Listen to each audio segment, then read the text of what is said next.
नमस्कार दोस्तों, स्वागत है आपका। आज हम बात करने वाले हैं ग्लोबल एविएशन सेफ्टी रैंकिंग 2022 के बारे में, जिसे अभी हाल ही में जारी किया गया है। जानेंगे इस सूचकांक के बारे में, साथ ही साथ यह सूचकांक भारत के लिहाज से भी काफ़ी ज़्यादा इंपॉर्टेंट है। तो बिना ज़्यादा समय लिए चलिए वीडियो को शुरू करते हैं।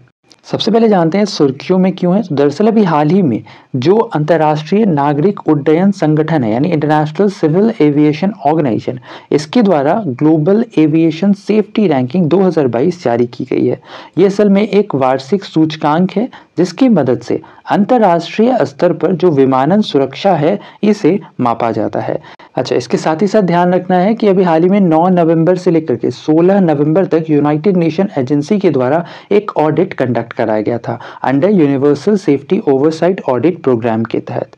और इस ऑडिट प्रोग्राम के अंतर्गत बाकायदा हवाई अड्डे, उड़ान योग्यता या फिर जो मतलब एयरपोर्ट है उसका संचालन किस तरीके से किया जा रहा है, जो भी वहाँ पर पायलट्स हैं उन्हें लाइसेंस कैसे दिए जा रहे हैं, इन सभी चीज़ों को बेसिकली इसके अंतर्गत एनालाइज किया गया था, जिसके बाद यह सूचकांक जारी की गई।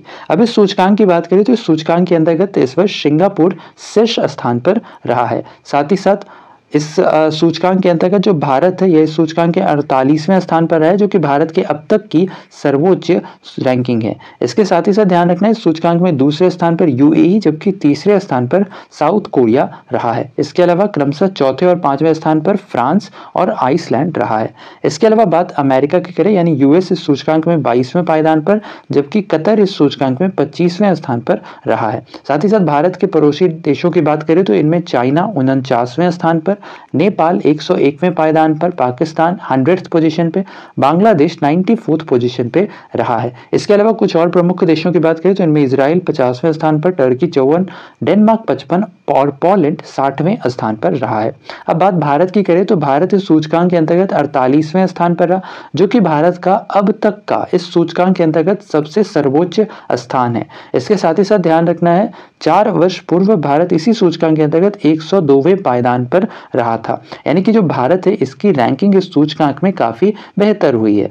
और इस सूचकांक के अंतर्गत उच्च रैंकिंग का मतलब होता है कि जो वायु सुरक्षा है, ठीक है, इसके अंतर्गत भारत के द्वारा काफी सुधार भी किया गया है। इसके साथ ही साथ ध्यान रखना है कि जो भारत है इसका वर्ष 2018 में इसी सूचकांक के अंतर्गत जो ऑडिट प्रोग्राम किया गया था, इसके अंतर्गत भारत का ओवरऑल स्कोर 69.95 था, जबकि इस वर्ष यह स्कोर बढ़कर 85.49 हो गया है। साथ ही साथ यह जो सूचकांक है यह कुल 4 मेन पिलर्स पर जारी किए जाते हैं, जिसके अंतर्गत पर्सनल लाइसेंसिंग एंड ट्रेनिंग को देखा जाता है, एयरक्राफ्ट ऑपरेशंस, एयरवॉर्दीनेस ऑफ एयरक्राफ्ट और साथ ही साथ एरोड्रोम एंड ग्राउंड एड्स को इस सूचकांक के अंतर्गत देखा जाता है। और इसी बेसिस पर, इसी 4 पिलर्स के बेसिस पर यह जो सूचकांक है ये जारी की जाती है। इन चारों सूचकांक के अंतर्गत भारत के प्रदर्शन की देखें तो चारों सूचकांक में भारत ने बेहतर प्रदर्शन किया है पहले के मुकाबले, ठीक है। जैसा कि यहाँ पर दिख रहा होगा, पर्सनल लाइसेंसिंग एंड ट्रेनिंग के अंतर्गत भारत 84.71% यहाँ पर भारत का जो वृद्धि प्रतिशत है वह देखा गया, जो कि पहले 25.58% था।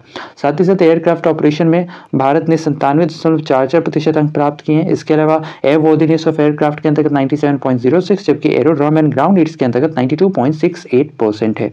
इसके साथ ही साथ चूंकि अभी ये जो सूचकांक है, ठीक है, ये जो सूचकांक है इसे एक्चुअली में जारी किया गया है ICAO के द्वारा। ICAO यानी कि इंटरनेशनल सिविल एविएशन ऑर्गेनाइजेशन, इसके बारे में भी जानना जरूरी है।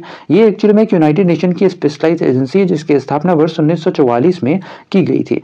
एक्चुअली में इसके रिगार्डिंग 7 दिसंबर सन 1944 को ये जो ICAO है, ठीक है, ICAO, इसके रिगार्डिंग एक एक्ट था जिसका नाम था इंटरनेशनल सिविल एविएशन एक्ट, ठीक है। इस पर हस्ताक्षर किया गया था 7 दिसंबर सन 1944 को शिकागो में, और यही वजह रहा है कि इसे शिकागो कन्वेंशन के नाम से भी जाना जाता है। साथ ही साथ जो भारत है एक्चुअली में इसके कुल 193 सदस्य देशों में शामिल है। इसका मुख्यालय मॉन्ट्रियल कनाडा में है और साथ ही साथ इसके वर्तमान अध्यक्ष साल्वाटोर हैं।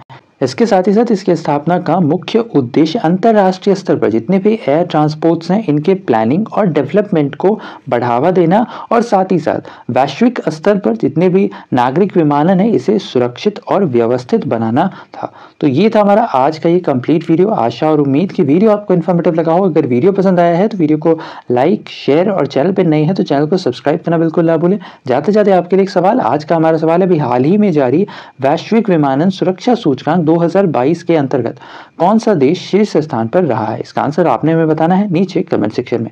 तो ऐसे में आज के लिए इतना ही। अपना ख्याल रखें, स्वस्थ रहें, सुरक्षित रहें। आपसे फिर अगली वीडियो मुलाकात होगी, तब तक के लिए धन्यवाद। Goodbye, take care.